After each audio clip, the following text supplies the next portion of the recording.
Hello dear students, कैसे हैं आप लोग। Last time we were discussing about trigonometry, that is the one of the important mathematical tool, and today we are going to study one of the important mathematical tool that is known as differentiation. Differentiation is useful in solving the various problems of physics. As I told you earlier that mathematical tools is very important if we want to understand the concept of physics, if we want to describe the principle of physics, if we want to understand the principle of physics, if we want to apply the principle of physics. For that we must have good knowledge of basic mathematical tools. So that is why today we are going to start one of the important mathematical tool that is known as differentiation.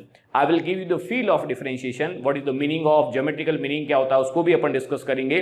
तो differentiation ये important mathematical tools है जिसको आज अपन discuss कर रहे हैं, और इसके बाद में फिर डिफरेंशिएशन का फिजिक्स में कैसे यूज आएगा, फिजिक्स के जो न्यूमेरिकल प्रॉब्लम्स है उसको अपन डिफरेंशिएशन की हेल्प से कैसे सॉल्व करेंगे, उसके भी कई सारे एग्जांपल्स अपन देखेंगे. तो इसलिए ये इंपॉर्टेंट मैथमेटिकल टूल्स है.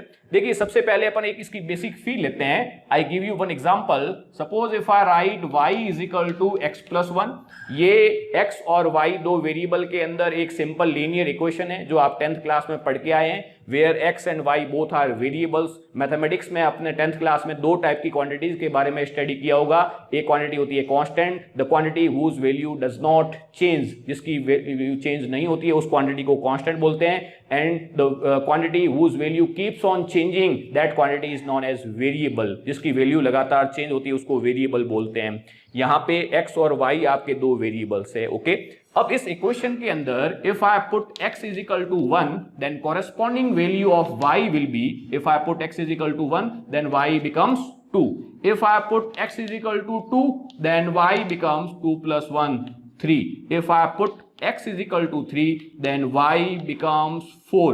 It means as I am changing the value of x, the value of y is also changing. तो जैसे जैसे x की वैल्यू को मैं चेंज कर रहा हूं, x की वैल्यू चेंज हो रही है तो कॉरेस्पॉन्डिंगली y की वैल्यू भी चेंज हो रही है. In another words I can say y depends on x, value of y depends on x. y की जो वैल्यू है वो x पे डिपेंड कर रही है. जैसे जैसे x चेंज हो रहा है उसके हिसाब से y भी चेंज हो रहा है. तो आई can right y depends on x, y depends on x.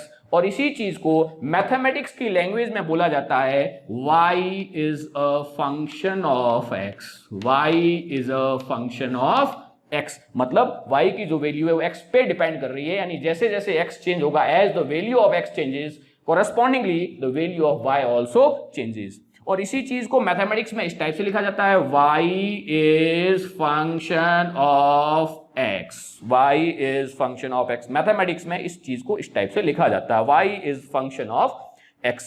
अब देखिए जैसे जैसे मैं x की वैल्यू को चेंज कर रहा हूं उसके कॉरेस्पॉन्डिंग y की वैल्यू में भी चेंज हो रहा है. सपोज x की वैल्यू में बहुत छोटा सा चेंज dx हो रहा है. dx is what? dx is small change in small, very small change in x. And if I write dy, meaning of dy is corresponding small change in y.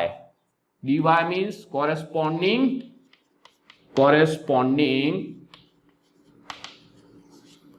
Small change in y. यानी जब भी x की value को change करेंगे तो correspondingly y की value भी change होगी. dy is corresponding small change in y and dy upon dx.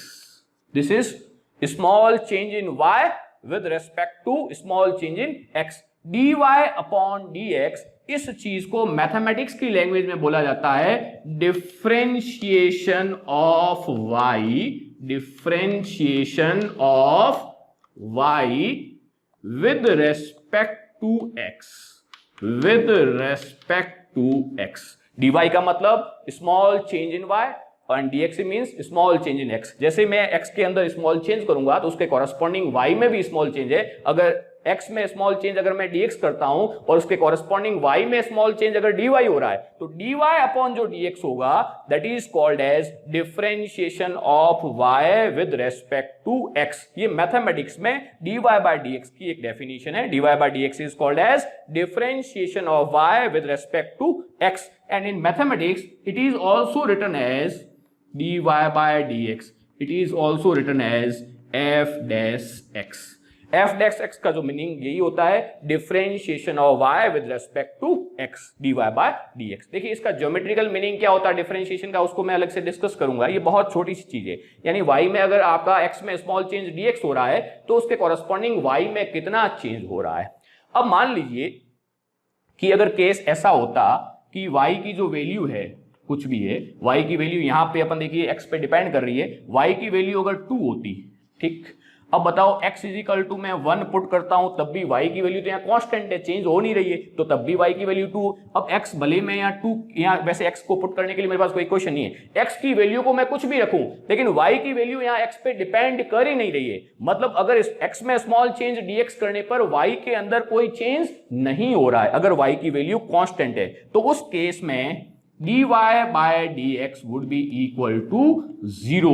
dy by, इस चीज को बहुत अच्छे से समझिए, अगर y कांस्टेंट है तो इसका मतलब y का x के रेस्पेक्ट में डिफरेंशिएशन 0 होगा, यानी x की वैल्यू चेंज करने पर y कोई चेंज नहीं आएगा। मैथमेटिक्स में देखिए इस टाइप से लिखा जाता है, if y is constant, if y is constant यानी x पे डिपेंड कर ही नहीं रहा है, तो बताइए dy बाय dx की वैल्यू क्या होगी, dy by dx would be equal to 0।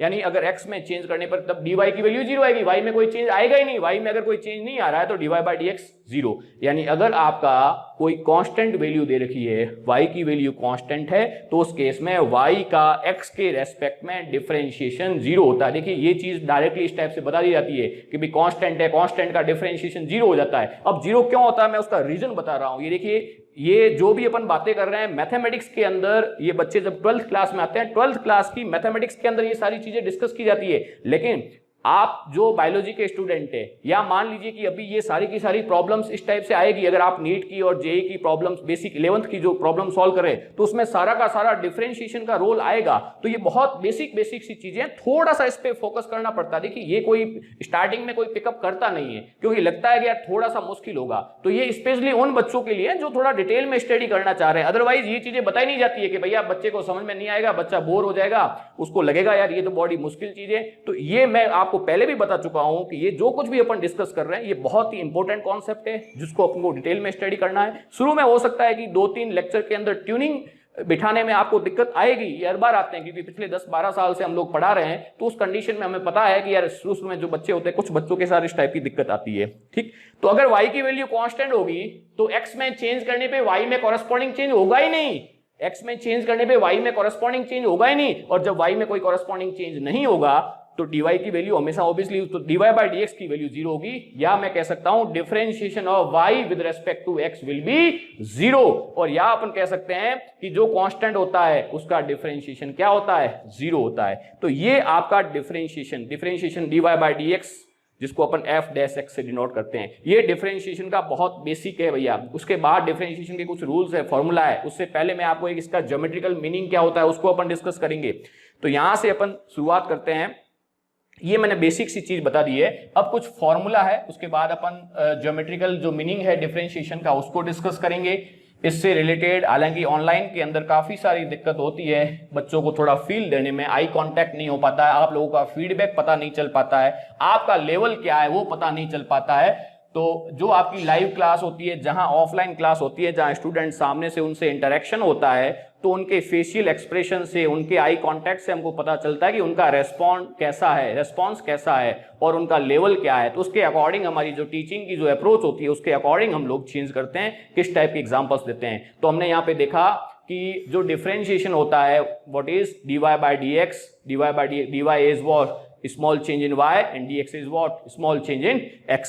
देखिए उसके लिए बहुत छोटी सी बात है कि जब भी आपका जो y हो वो अगर x पे डिपेंड कर रहा है तो उस कंडीशन में y is a function of x, और उस कंडीशन में अपन y का x के रेस्पेक्ट में डिफरेंशिएशन। अब जब y x पे डिपेंड करेगा ही नहीं, y की वैल्यू कांस्टेंट होगी, उस केस में y का x के रेस्पेक्ट में डिफरेंशिएशन 0 होगा। ये बहुत वापस मैं रिपीट कर रहा हूं, if y is constant then dy by dx would be equal to 0। क्यों 0 होगा? क्योंकि y जो है वो कांस्टेंट है, x पे डिपेंड ही नहीं कर रहा है, यानी x की वैल्यू चेंज करने पे y में कॉरस्पॉन्डिंग चेंज होगा ही नहीं होगा, तो उसको मैं 0 लिखूंगा, dy by dx would be 0। एक और इंपॉर्टेंट प्रॉब्लम है जिसको अपन इस टाइप से लिखते हैं, y, देखिए ये अपन ने जो dy बाय dx लिखा है इसका ज्योमेट्रिकल मीनिंग आगे अपन पढ़ेंगे, किस प्रकार से इसको टेंजेंट के स्लोप से डिनोट करते हैं, वो ज्योमेट्रिकल मीनिंग बाद में।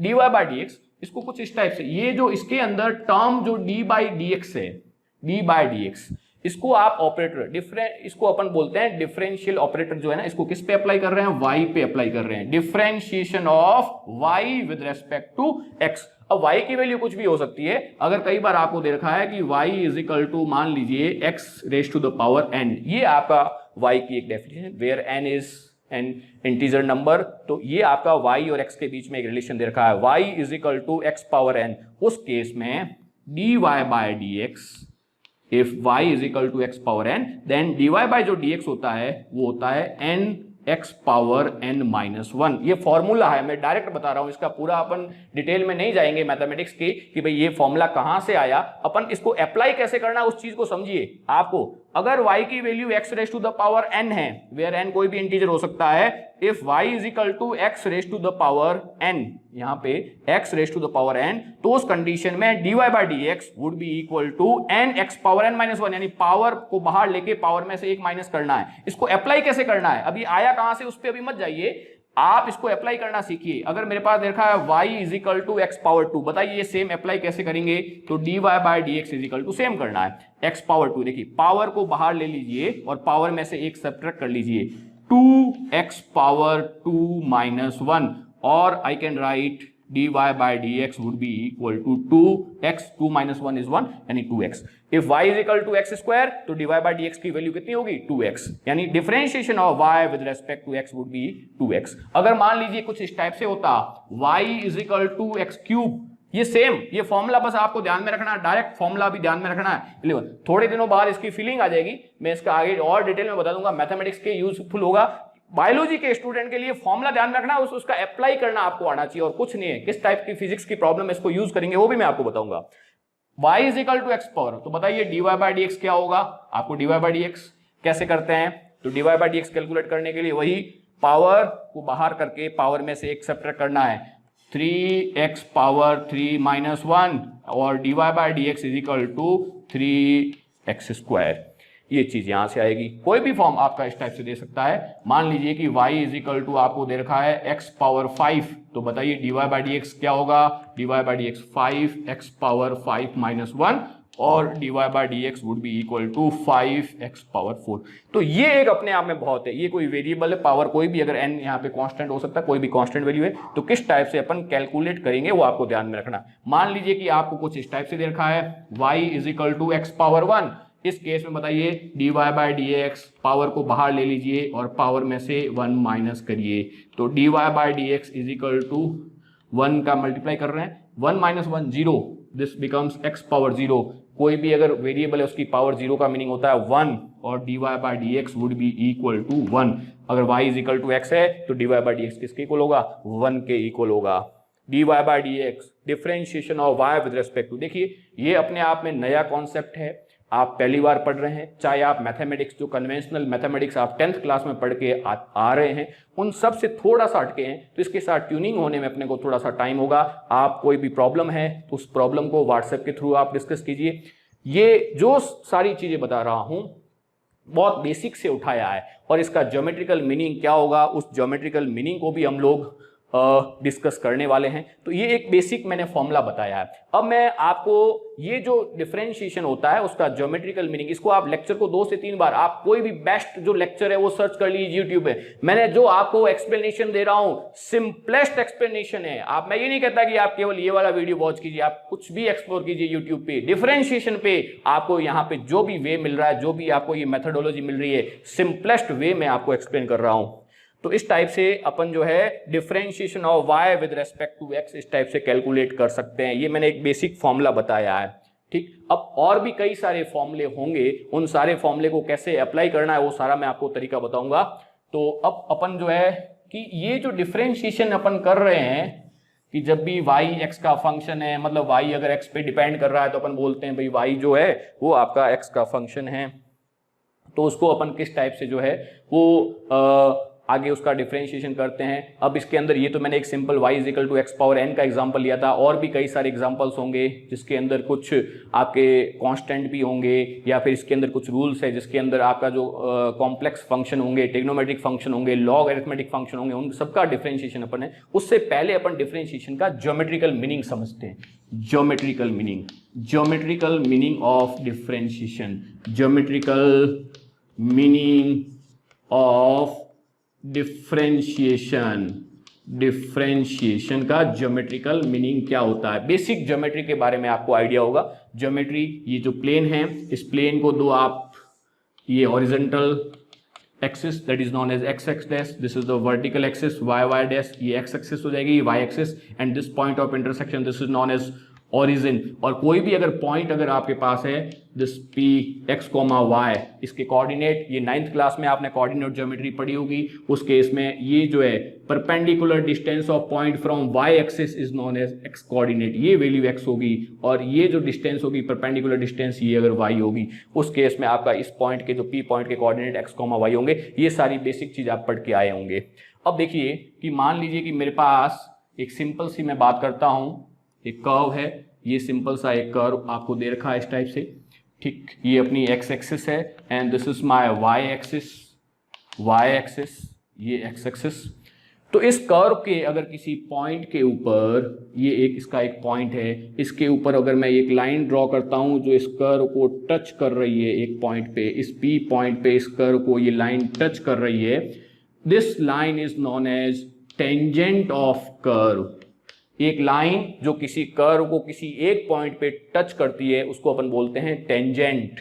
और ये जो आपकी टेंजेंट है, सपोज ये अगर एंगल जो है एक्स एक्सिस के साथ में थीटा एंगल फॉर्म कर रही है, then tangent of this angle, tangent, इसका टेंजेंट हो जाएगा tan थीटा, और tan theta is known as slope of tangent.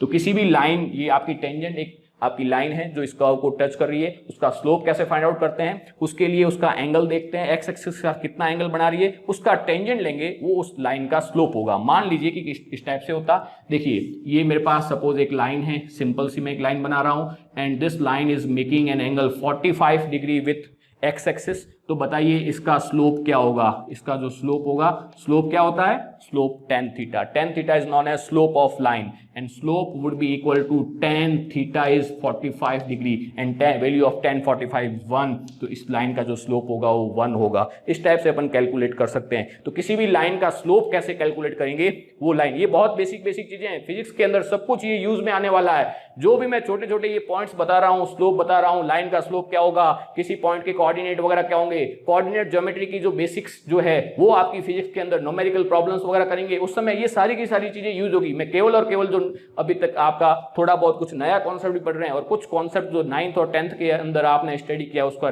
Upon revise कर रहे हैं। तो ये टेंजेंट का जो है आपका यहां से अपन ये स्लोप इस टाइप से। अब मान लीजिए कि मेरे पास अगर कोई एक कर्व है, और इस कर्व को एक लाइन है जो यहाँ पे इस टाइप से दो पॉइंट पे इंटरसेक्ट कर रही है, इस एक पॉइंट पे और ये दूसरा, इन दो पॉइंट पे अगर इस कर्व को ये लाइन इंटरसेक्ट कर रही है, इस लाइन को अपन बोलते हैं secant. Tangent the line which touches the curve at one point और which intersect the curve at one point. एक पॉइंट पे कर्व को इंटरसेक्ट कर रही है, उसको टच कर रही है, उसको तो अपन बोलते हैं टेंजेंट। और जो किसी कर्व को दो डिफरेंट पॉइंट पे इंटरसेक्ट करती है, that line is known as secant. ठीक, अब देखिए कि अपन बात कर रहे थे कि जो आपका डिफरेंशिएशन है उसका ज्योमेट्रिकल मीनिंग क्या होता है, उसके बारे में अपन डिस्कस कर रहे थे। तो उसको अपन मैं वापस बता रहा हूं। ये मैंने लाइन का जो स्लोप है वो क्या होता है उसको आपको बता दिया। उसी से अपन आगे बढ़ रहे हैं कि डिफरेंशिएशन का मीनिंग क्या होता है। चीज को समझिए बहुत अच्छे से। ये मान लीजिए कि मेरा कोई कर्व है, this is my curve, okay. ये एक लाइन है जो इस कर्व को दो अलग अलग पॉइंट पे यहां पे आपका इंटरसेक्ट कर रही है। ये पॉइंट मान लीजिए आपका P पॉइंट है जिसके कोऑर्डिनेट आपके x, y है। तो ये आपकी जो डिस्टेंस होगी, this distance would be y and this distance would be x, okay. और ये पॉइंट सपोज आपका Q है और इस पॉइंट के कोऑर्डिनेट आपका x plus delta x and y plus delta y है। तो बताइए आप डिस्टेंस बता सकते हैं कि ये वाली जो आपकी डिस्टेंस होगी, ये distance, this distance would be what, y coordinate। This is y plus delta y। बहुत बेसिक चीजें हैं, थोड़ा सा अच्छे से समझिए। और ये वाली जो आपकी डिस्टेंस होगी x कोऑर्डिनेट, ये perpendicular distance from y axis, ये आपकी x प्लस डेल्टा x होगी। मेरे ख्याल से यहां तक मैं बहुत छोटी छोटी बातें कर रहा हूं। देखिए यहाँ पे एक इंपॉर्टेंट चीज है, उसको समझिए। अपन क्या कर रहे हैं कि डिफरेंशिएशन का ज्योमेट्रिकल मीनिंग क्या होता है उसको अपन डिस्कस कर रहे हैं। इस केस में देखिए ये वाली जो लाइन है, ये लाइन इस कर्व को दो अलग अलग पॉइंट पे क्या कर रही है, इंटरसेक्ट कर रही है। इस केस में आप समझिए ये वाली डिस्टेंस, ये टोटल यहां से यहां तक x प्लस डेल्टा x है, यहां तक ये x है, तो ये वाली जो डिस्टेंस होगी बेसिकली ये डिस्टेंस, मैं वापस इसको लिख रहा हूं, ये यहां तक ये जो डिस्टेंस होगी ये डेल्टा x होगी। ओके, और ये डिस्टेंस मेरी y है, ये total y plus delta y है। तो यहां से लेके यहां तक की ये जो डिस्टेंस है वो मेरी डेल्टा y है, ये मेरी डेल्टा x है और ये डेल्टा y है। डिस्टेंस को समझिए, इसको, ये डेल्टा x है। ये मान लीजिए कि ये वाला जो एंगल है मेरा, दिस एंगल इज थीटा। वापस समझिए, ये x है, ये आपकी यहां से यहां तक डेल्टा y और डेल्टा x है। अब एक चीज बहुत अच्छे से समझिए, ये जो लाइन है देखिए, ये इसके लिए अगर मैं tan थीटा की वैल्यू को अगर मैं कैलकुलेट करता हूं, tan थीटा, तो ये जो tan थीटा होगा इस ट्राइंगल के अंदर, इस ट्राइंगल का नाम मैं दे सकता हूं कि यहाँ पे एक पॉइंट ये है, एक पॉइंट ये और एक पॉइंट ये मेरा P पॉइंट है, ये Q पॉइंट है, सपोज दिस इज R। तो इस triangle, right angle triangle PQR के अंदर tan theta would be equal to what, tan theta perpendicular upon base, perpendicular delta y and what is base is this delta x, delta y by delta x। यहां से बहुत अच्छे से समझिए, tan theta delta y by delta x है। अब ये जो लाइन है, मैं वापस बहुत अच्छे से समझ में आ रहा हूं, इसका ज्योमेट्रिकल मीनिंग बता रहा हूं। ये जो लाइन है दो अलग अलग पॉइंट पे इसको क्या कर रही है, इस कर्व को इंटरसेक्ट कर रही है। अगर मान लीजिए कि ये मेरी जो डेल्टा x है इसको मैं थोड़ा और छोटा करूं, ये डेल्टा x अगर मेरा छोटा हो जाए तो देखिए ये लाइन किस टाइप से बनेगी। अभी इस केस में समझिए इसको, बहुत इंपॉर्टेंट कॉन्सेप्ट है, थोड़ा सा दिमाग लगाना पड़ेगा। चीजें हो सकता है स्टार्टिंग में आपको थोड़ा मुश्किल चीजें बता रहा हूं मैं। यहां से ये, इसको मैं और छोटा करूं, मान लीजिए ये मेरा ये डेल्टा x है, इसको मैं और अगर छोटा करूं तो ये लाइन कुछ इस टाइप से होगी। देखिए ये डेल्टा x को मैंने यहाँ पे छोटा कर दिया, ये देखिए इस केस में ये डेल्टा x और छोटा हो गया है। और छोटा करूं तो उस केस में देखिए डेल्टा x को जैसे जैसे मैं छोटा करूंगा तो उस केस में होगा क्या, ये मान लीजिए ये बहुत छोटा सा अगर केस हो जाएगा, तो डायग्राम में बढ़ा रहा हूं, ये देखिए ये इस टाइप से है, ये मेरा जो है P है, यहां से ये लाइन जा रही है, ये इस टाइप से जाएगी, ये डेल्टा x है, ये आपका इस टाइप से रहेगा, ये यहाँ पे ये मेरा डेल्टा x है और ये मेरा डेल्टा y। तो डेल्टा जो आपका x जैसे जैसे छोटा होगा, तो अब ये जो लाइन जो दो पॉइंट पे इंटरसेक्ट कर रही है उसकी बजाय ये क्या करेगी, किसी एक पॉइंट पे इंटरसेक्ट करेगी। ये ध्यान रखना, ये बस इतनी छोटी सी बात के लिए मैं इतना डेप्थ में जा रहा था चीजों को। डेल्टा x को अगर मैं छोटा करूंगा तो ये लाइन धीरे धीरे क्या होगी, किसी एक ही पॉइंट पे आप इस कर्व को क्या करेगी, टच करेगी, एक ही पॉइंट पे इंटरसेक्ट करेगी, यानी ये जो सीकेंट है वो क्या बन जाएगी, मेरी टेंजेंट बन जाएगी। और इस केस के अंदर भी अगर अपन देखें, ये जो tan थीटा कैलकुलेट करूंगा, tan theta would be equal to delta y by delta x, but delta x is very small. और जब डेल्टा x बहुत छोटा होता है, बहुत छोटा चेंज होता है x के अंदर, उसको मैं dx से लिखता हूं। तो देखिए इसको मैं लिख रहा हूं कि tan theta is equal to delta y by delta x, वेयर डेल्टा x बहुत बहुत छोटा है, it is very small, very very small. और जब वेरी वेरी स्मॉल होता है डेल्टा x, उसको dx लिखा जाता है। और मैं कह सकता हूं कि tan theta would be equal to dy by dx, del y by del x। If delta x is very very small, then delta x is written as dx. So dy by dx, ये basically क्या आ रहा है, ये जो dy by dx किसके equal आ रहा है, ये tan थीटा के इक्वल आ रहा है। और what is tan theta, tan theta is what, slope of tangent। यानी इस कर्व के लिए अगर अपन देखें तो इस केस के अंदर जो आपका dy by dx है, यानी differentiation of y with respect to x, वो बेसिकली किसको रिप्रेजेंट कर रहा है, that represent the slope of tangent. तो ये इसका ज्योमेट्रिकल मीनिंग होता है डिफरेंशिएशन का, कि differentiation of y with respect to, जिसको अपन dy by dx लिखते हैं, differentiation represent what, it represent tangent of the slope. किसी भी स्लोप का जो टेंजेंट होगा that is called as differentiation. बस ये छोटी सी बात है, इसका ज्योमेट्रिकल मीनिंग होता है। ये सारी चीजें मैंने इसलिए बताया क्योंकि कुछ लोग जो बहुत मुश्किल से 2 से 3% लोग होते हैं पूरी क्लास के अंदर, 100 में से 4 से 5 बच्चे होते हैं जो इतना अंदर से डीपली उस चीजों को समझ पाते हैं। हर किसी के लिए नहीं, बहुत चीजें ये ऊपर से चली जाती है। मैं केवल अब बेसिक फॉर्मूले पे आ रहा हूं। तो ये मैंने इसका ज्योमेट्रिकल मीनिंग बताया है, आप इसको बहुत अच्छे से डिस्कस करने के लिए जो डाउट्स है वो पूछिए। तो ये मैंने इसका ज्योमेट्रिकल मीनिंग जो है वो डिस्कस कर लिया है। अब अपन बहुत बेसिक जो फॉर्मूला है उसको किस टाइप से, डिफरेंशिएशन के क्या क्या रूल्स है उसको समझने वाले हैं। ये चीजें बहुत कम लोगों के दिमाग में यहाँ पे अभी आएगी। मैं केवल और केवल जो फॉर्मूला है जो मैंने आपको बता चुका हूं कि y is equal to x power n, तो वो जो फॉर्मूला है। अब अगला जो अपना नेक्स्ट लेक्चर होगा उस लेक्चर के अंदर अपन यही करने वाले हैं, जो बेसिक फॉर्मूलाज है उन सारे डिफरेंशिएशन के फॉर्मूला से उसको फिजिक्स के लिए कैसे अप्लाई करना है वो सारी चीजें अपन सीखने वाले हैं। तो नेक्स्ट वीडियो के अंदर अपन डिफरेंशिएशन का एक और वीडियो लेंगे। उस वीडियो के अंदर बहुत अब सिंप्लीफाई तरीके से जो है क्या क्या फॉर्मूला और फिजिक्स के कुछ एग्जांपल्स भी लेंगे जो अपन डिफरेंशिएशन की हेल्प से सॉल्व करेंगे। ओके।